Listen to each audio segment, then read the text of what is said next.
നെയ്യാറ്റിൻകര ഗോപന്റെ മകൻ സനന്ദിനെ ഇപ്പോൾ പോലീസ് ഇവിടേക്ക് കൊണ്ടുവന്നിട്ടുണ്ട്.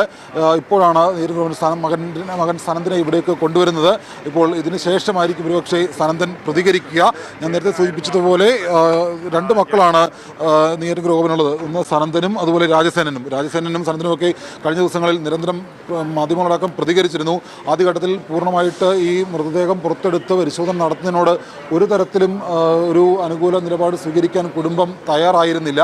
എന്നാൽ പിന്നീട് കോടതിയുടെ ഇടപെട്ടതിൻ്റെ പശ്ചാത്തലത്തിലാണ് കുടുംബം അല്പമെങ്കിലും മയപ്പെട്ടത്. പക്ഷേ ആ മയപ്പെടൽ പോലും അല്പം ഒരു വാശിയോടുകൂടി തന്നെയാണ്. ഞങ്ങൾക്ക് ഒരു തരത്തിലും അംഗീകരിക്കാൻ കഴിയുന്ന കാര്യമല്ല എന്നുള്ള നിലപാട് സ്വീകരിച്ച് തന്നെയാണ് അവർ ഉണ്ടായിരുന്നത്. കഴിഞ്ഞ ദിവസങ്ങളിലൊക്കെ വീടിന് പുറത്ത് വന്ന് ഇതിനെ എതിർത്തുകൊണ്ടിരുന്ന ആളുകൾ ഇന്നൊരു തരത്തിലും അവിടുന്ന് പുറത്തേക്ക് ഇറങ്ങിയില്ല എന്നുള്ളതാണ് നമുക്ക് അവിടുന്ന് ലഭിച്ച വിവരം. അതിനുശേഷമാണ് ഇപ്പോൾ പോസ്റ്റ്മോർട്ടം നടപടികൾ നടക്കുന്ന സ്ഥലത്തേക്ക് മകൻ സനന്ദിനെ ഇവിടേക്ക് കൊണ്ടുവന്നത്. സനന്ദനല്ല